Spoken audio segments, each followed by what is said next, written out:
Hey everybody, it is me. We're going to do another live draw.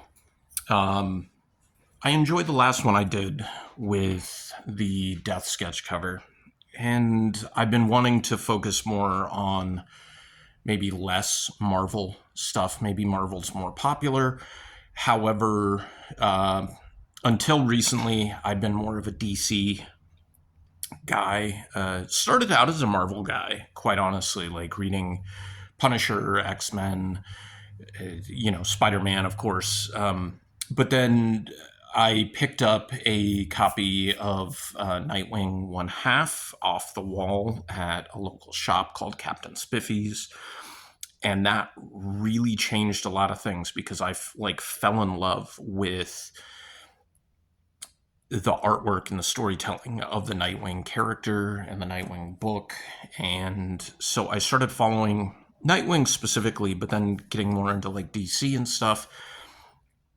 And, of course, Batman the Animated Series and Superman the Animated Series and the DC Animated Universe, things like that.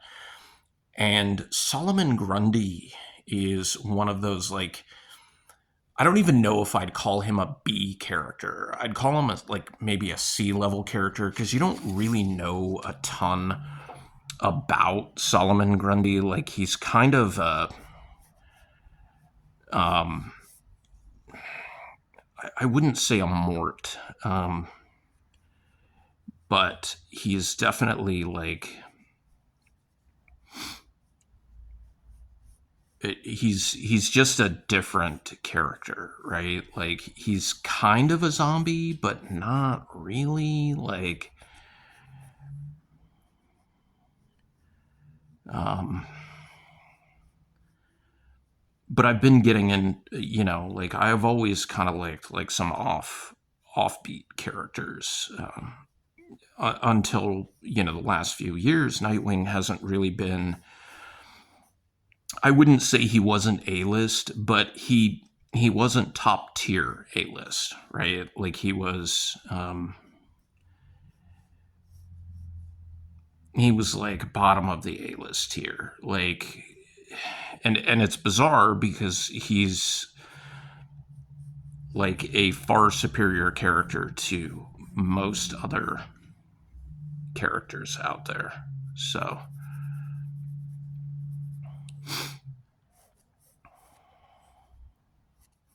kind of one of the things that you fight as an artist is immediately not liking drawing that you're doing, but having to like stop yourself from correcting it, right? Because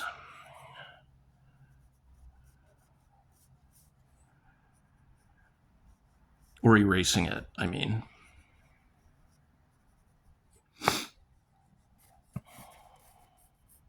I was thinking of doing a like light boxing this guy, but I decided against it.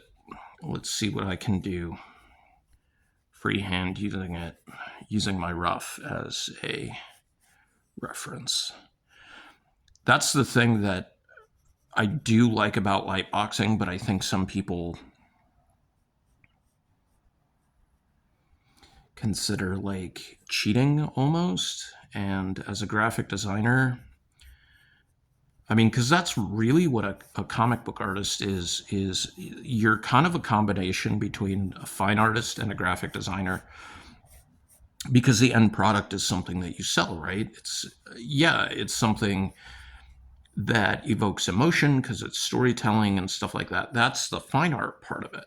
But ultimately, you are selling a product, and that's the graphic design part of it. You're working on either an established IP or an IP that you're trying to get off the ground, that kind of thing. So you are looking at using all your tools to tell the story. And I've been in art and design and went to college so far long ago that um, Photoshop was literally used for fixing your photos. It was not used for what people are using it for now, right?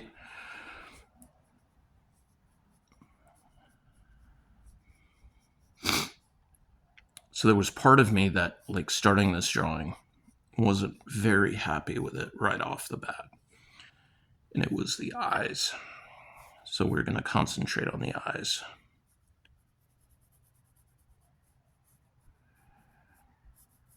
And we're going to see how I like these yellow covers, because I haven't worked on one of these yet. I've worked on the red Blood Hunt covers.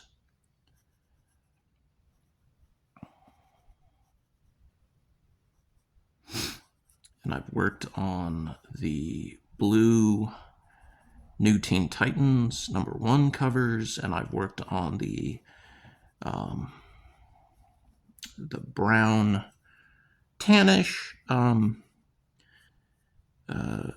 Batman the Adventures Continue covers.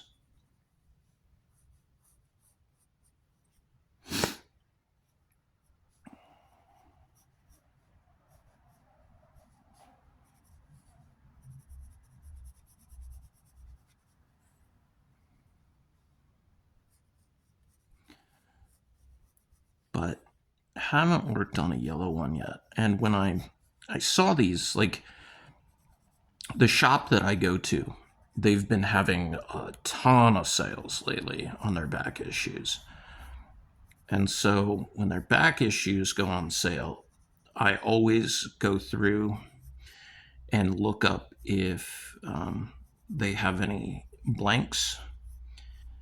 And kind of the nice thing about DC versus Marvel, and again, not, because I'm not really a DC guy anymore. Like, I read a lot of, like, creator-owned books and, Image and Dark Horse and Boom Studios and stuff like that. So, like, whenever I say indie, and that's, like, what I'm referring to. Like, I'm not referring to the big two, but, like, a lot of people get really, I wouldn't say mad, but they're like, Image and Dark Horse and Boom, those aren't indie.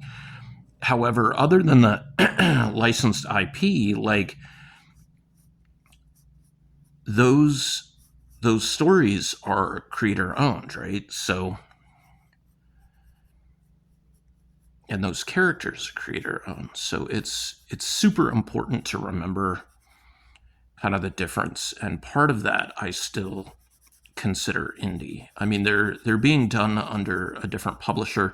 So it's kind of like if you are looking at, I don't know, what's New Line Cinema, and you're like, oh, okay, New Line Cinema, but they are owned by Warner Brothers, or now Discovery, right? So you could still be like, oh, well, those are that's not indie. And you're like, well, in a way it sort of is, but not really. In order to read, like, truly indie comics, you are backing nonstop Kickstarters. You are having to go into a ton of shops or attend different shows and, pick stuff up directly from the creators, which is what I actually prefer. Honestly, like, I try to make my crowdfunding stuff affordable. But there's some crowdfunding out there that either they've been really successful and so they'll up the price of their tiers, or they'll have like a PDF copy that's like 20 or, like almost the same price as their physical copies. It's kind of interesting. There was a guy on Facebook who was having this conversation about how he could sell a single issue, like a single floppy, for $25, and I guess that probably didn't include shipping. And he did like a whole YouTube video about it or something like that. And it was really like, I didn't watch the video. I really kind of wish I did. But just based on the way this cat was reacting to people's concerns about charging this much was a little concerning, like almost didn't take people's comments to heart.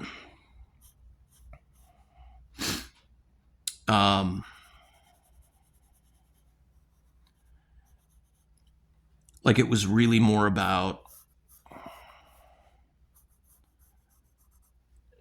not embarrassing people, but like basically saying, well, the reason you can't do this is because your stuff is not as good as my stuff. And it's like, dude, just because your following is good enough to get away with doing stuff like this doesn't mean you should. In fact, with my sets of the Bubba Patrol now, I wouldn't say I'm giving them away, but like I've decided that since I have so much inventory left over from the original run, and I'm changing how I'm doing my um how I'm doing my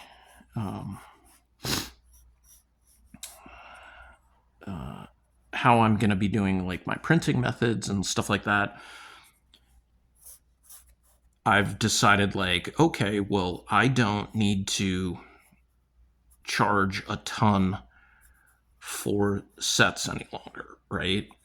So I have sets pre-made up, and I had them originally, I think, marked at like $25 because they had the Vic Collins variant for issue 3 on there, and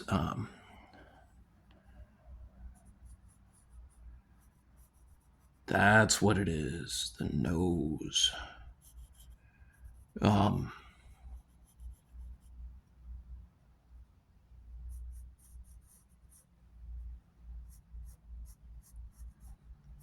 But now I'm like, you know what? You can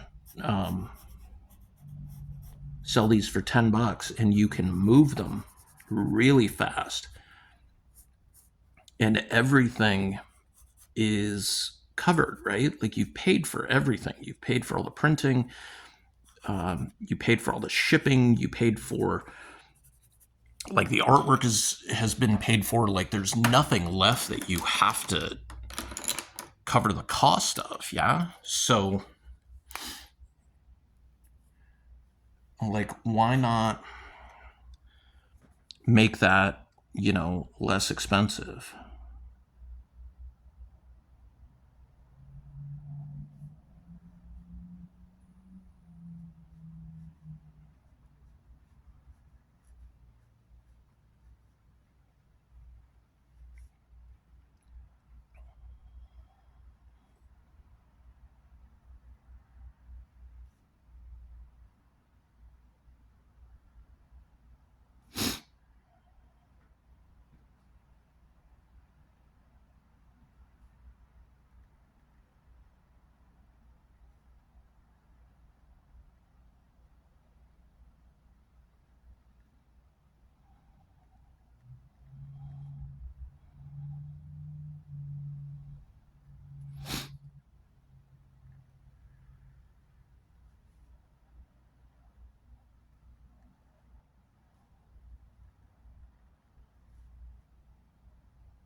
But yeah, I mean, to go back, like, I don't even know. Oh, because I was talking about like reading like more what I define as indie, or when I say indie, this is what I mean. I would say there's a difference between indie and small press, right? Like, I think small press is indie, but indie is different than small press, right?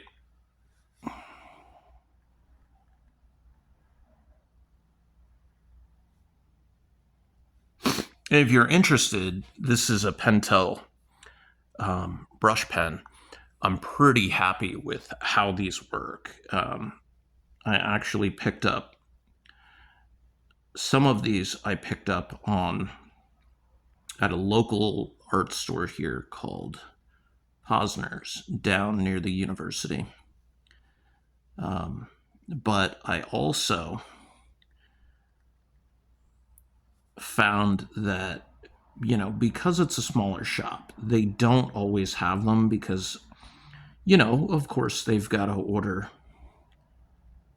what sells, or also if they sell out, like they can't necessarily get everything back super fast. So, um, one of my friends was just like, well, why don't you just look it up on like Amazon or whatever? And honestly, I don't like buying stuff from Amazon. Like, I don't like the way they treat their other vendors. I do buy stuff on Amazon, don't get me wrong. I just, I'd much rather not if I can avoid it. Um, so I was able to find these on jetpens.com. And so I bought a couple. I think I bought two of the finer. It's not super fine point. Like, this is the bold or broad point,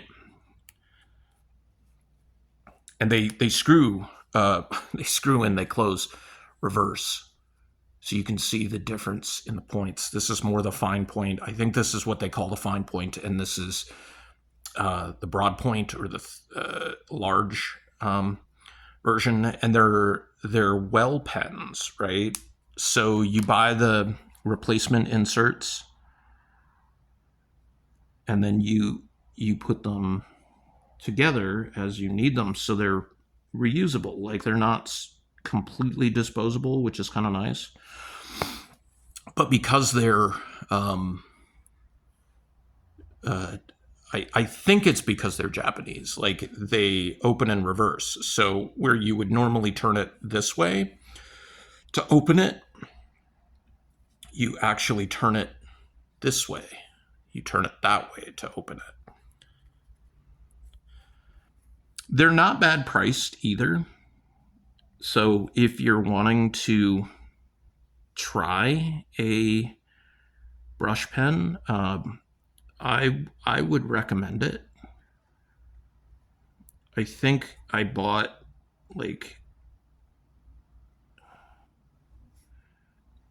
3 or 4 of the pens, because like the brushes themselves wear out after a while, of course. But um,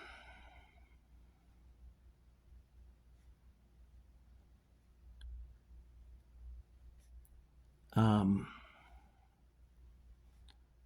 but the reservoirs last quite a while. Like, I think I've changed these out maybe once or twice. And so I bought, like, I had another friend who wanted to try them, and I was just like, well, when I pick some up, I'll pick up like an extra one if you want. And he was cool with that. So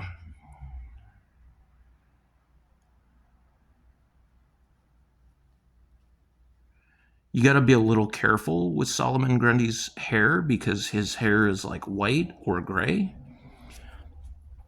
in its totality. Like, he doesn't have, I mean, there's going to be shading, of course, right? So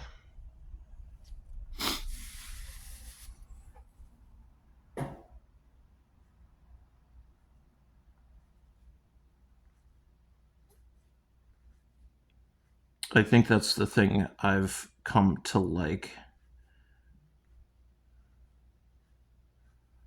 about brush pens, right? Is that thick to thin.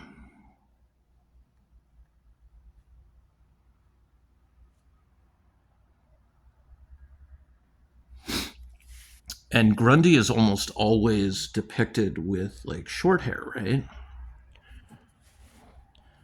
But he's from the late 1900s. So would he have like kind of scraggly hair? Where in the country was he? Now, when he was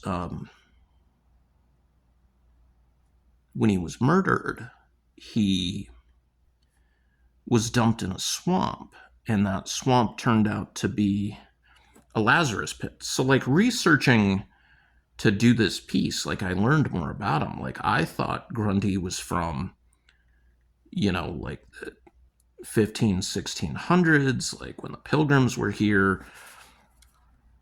Um, and honestly, like, that's not the case. Um,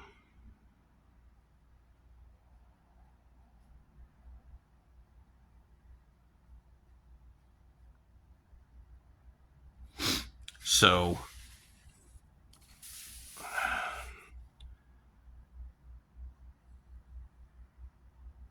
he, knowing now that he's, I guess, not like definitely not as old as I thought he was.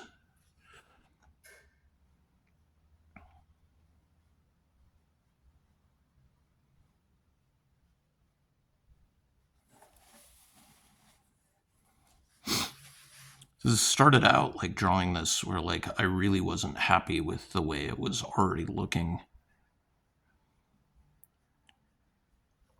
I'm a little better with it now.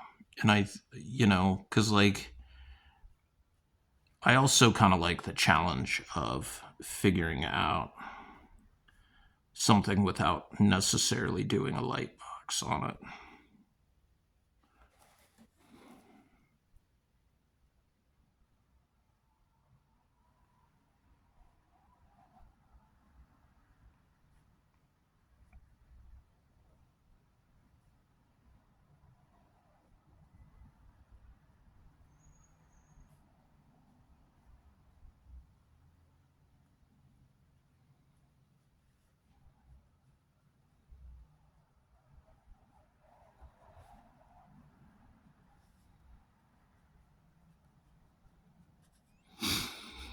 I also kind of like the horror element to Grundy as well. Um, and then when you find out that like his first enemy was Alan Scott, the original Green Lantern, the Golden Age Green Lantern. So like that was the other part to this. I was just like, well, what cover am I going to put him on? Because like I want to put him on a specific cover, and I was just like, well, I could probably put him on a Batman cover. I've seen him fight Batman before, but it's like I know he's been around a lot longer than that, so like he can't be just a Batman villain. And it turns out he's not really a Batman villain. Like he is definitely a Golden Age character.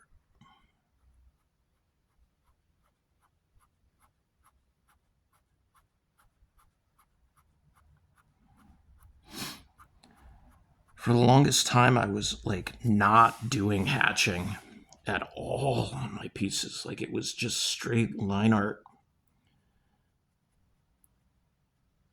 And there's nothing wrong with that as well, but it's like, especially if you're doing these without color or you're doing them with minimal color, you've got to add that like tonality to them.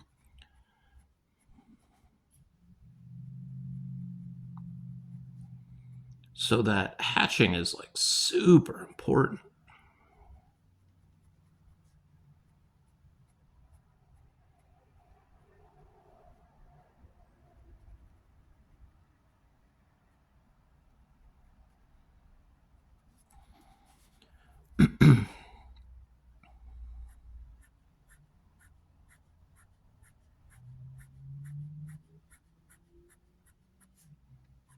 supposed to rain here in Tucson today. I don't even know why I'm awake right now. Like, it's early on a Sunday. Um, but the last couple of days, man, like on my weekends, like just not really able to rest. And if you're kind of motivated, like you might as well do something, right? Like instead of just laying around. Because I'm not like tired. Um, so there's no sense in just laying around.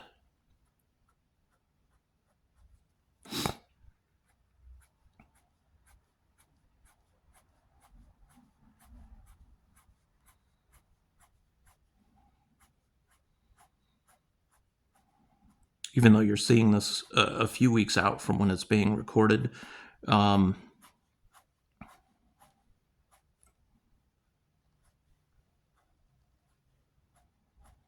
um, I just got my copy of Arcane, my 4K copy of Arcane yesterday from G Kids and Shout Factory,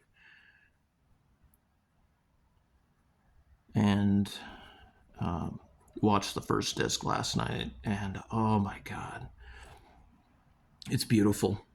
I think streaming, quite honestly, like they may advertise that it's like 4K quality, but it's definitely not. Like you can't transmit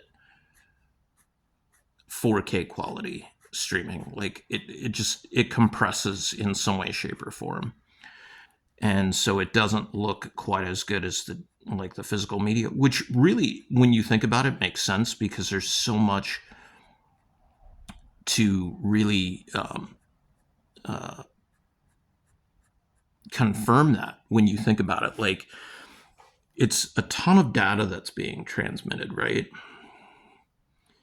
And the Arcane disc is it's 4 discs. It's 3 4K discs, and it's 1 Blu-ray that has all the bonus footage on it, right? And you get 3 episodes on the first disc. So I'm guessing that means 3 episodes, 3 episodes, and 2 episodes.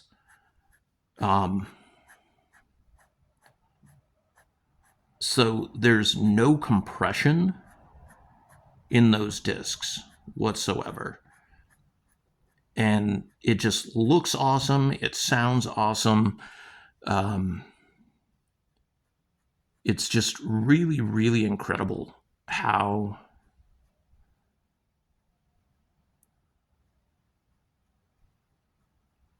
something like that can come to fruition. And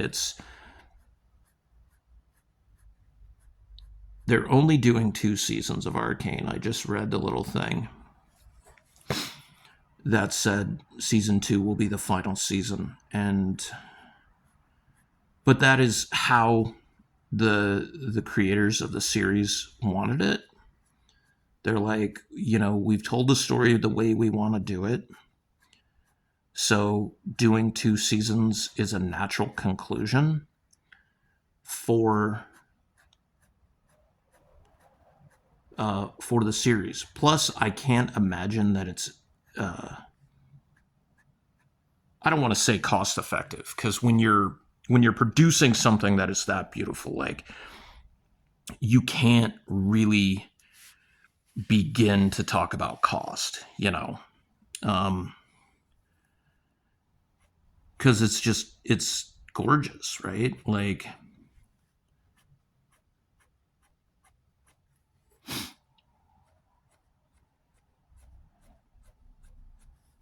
that would be like if they were making Akira and they're like, well, it's kind of expensive. Maybe we should stop.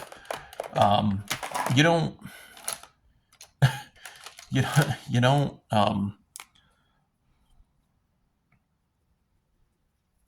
question the quality of it, right?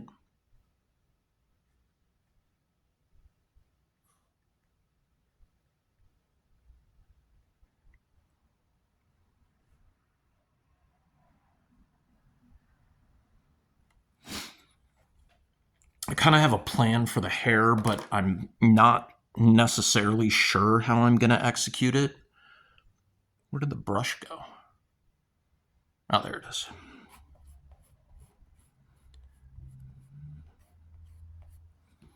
I haven't really been erasing the pencil lines on these, but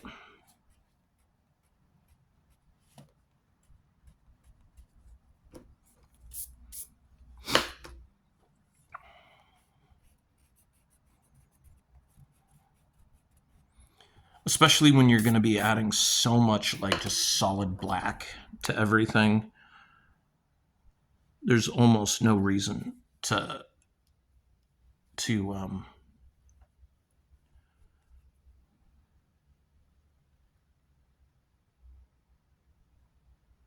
to erase it, right? Because like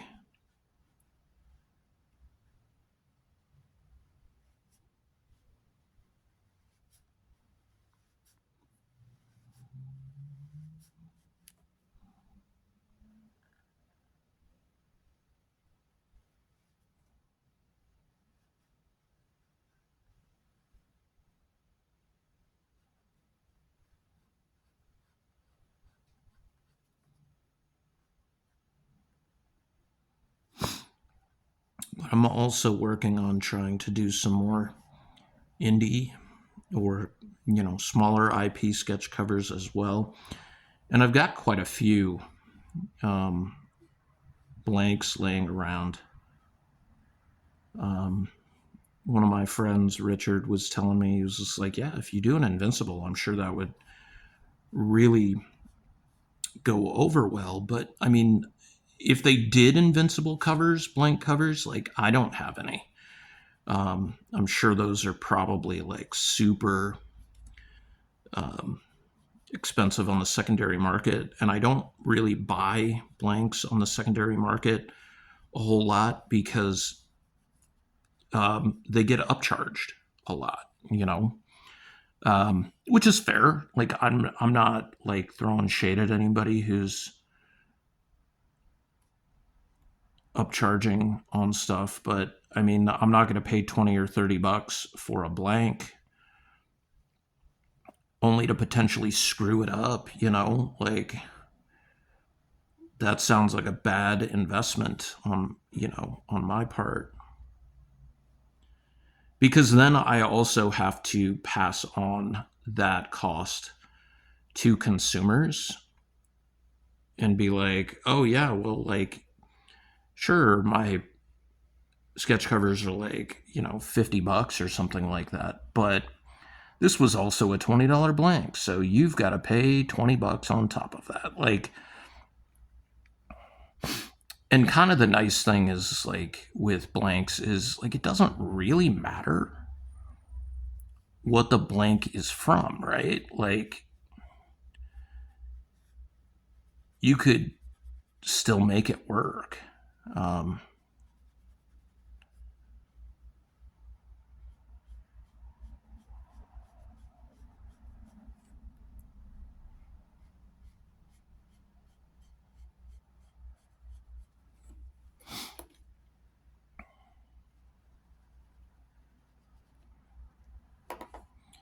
so I kind of thought I would do some white pencil, Prisma pencil on the hair to see how that would come out. I don't know that I will though. I may just add some white gel pen.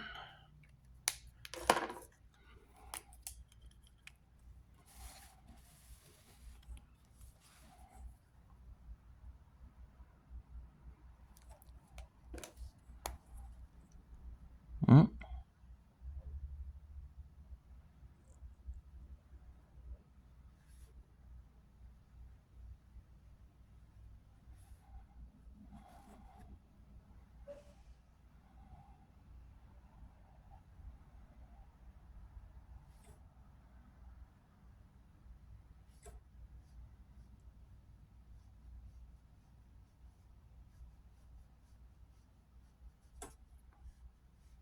There's a gel pen in my mouth right now. So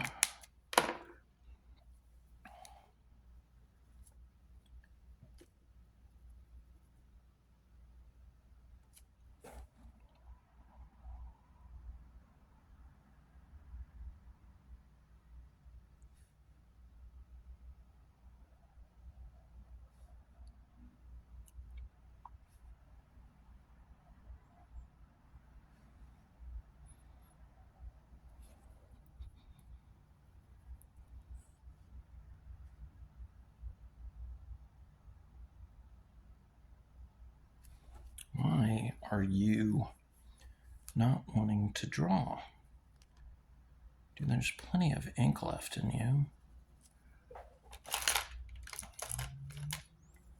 Okay, you are going to do it. There we go.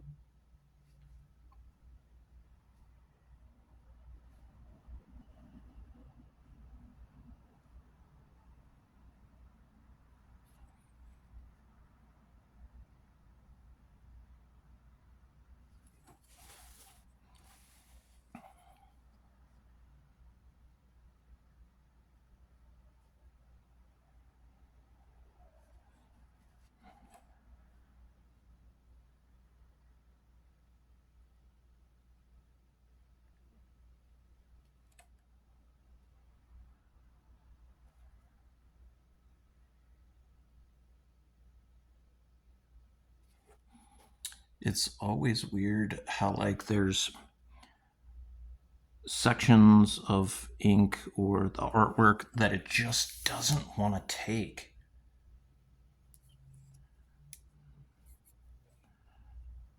And that is one of them right there. You have to be careful because you can end up taking parts of it off.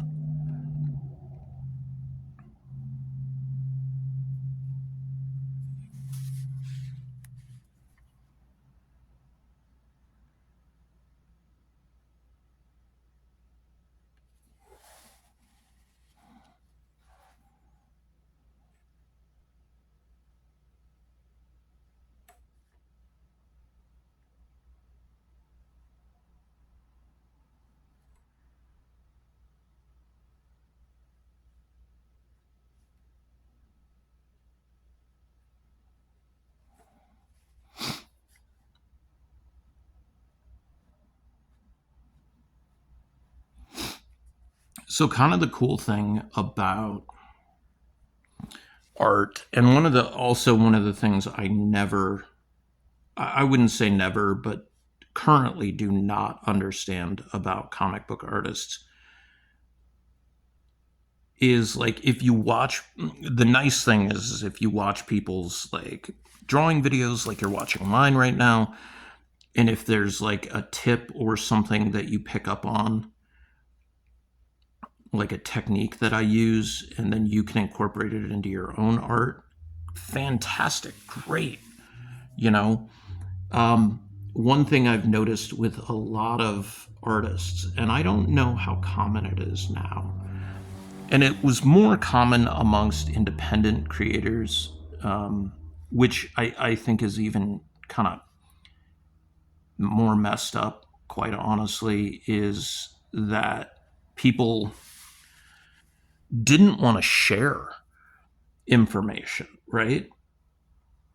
Like, they didn't want to share how they did something. Like, they wouldn't tell you, oh, this is the kind of paper I use, or these are the brand of pens I use, right? Because it's some sort of like trade secret, and it's like, that doesn't make any sense, because I'm not going to produce the same artwork that you produce, even if I have access to the same, same tools.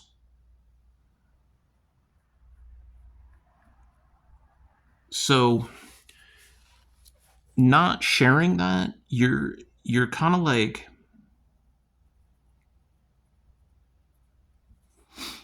um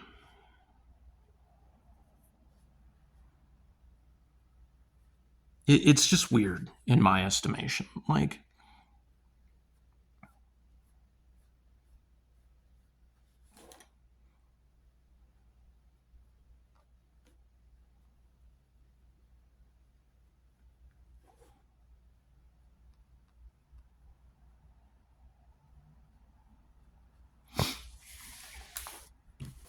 we are almost done, and I'm actually really happy with how this turned out.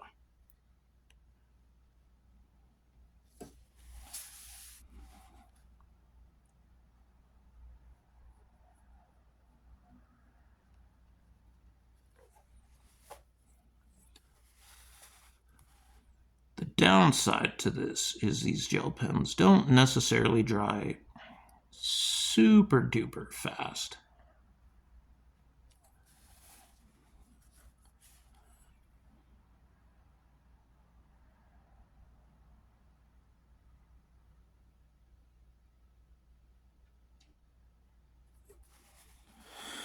And there you go. Let me actually sign this bad boy. Let's see here. Just in case somebody wants something over there, so we'll sign him over here.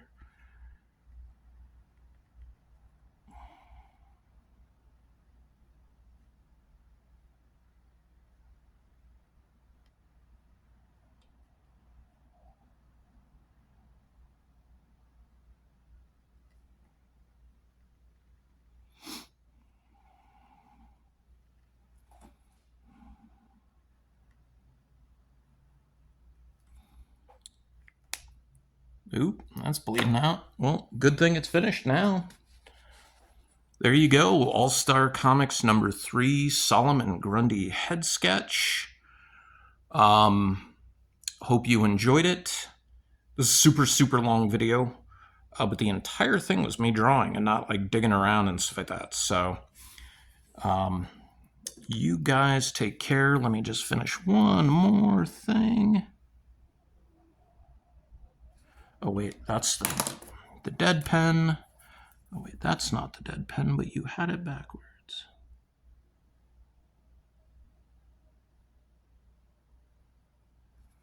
There you go. Solomon Grundy.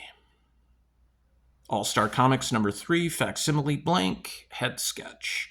That could actually almost be a bust as well, but... All right, guys. Take care.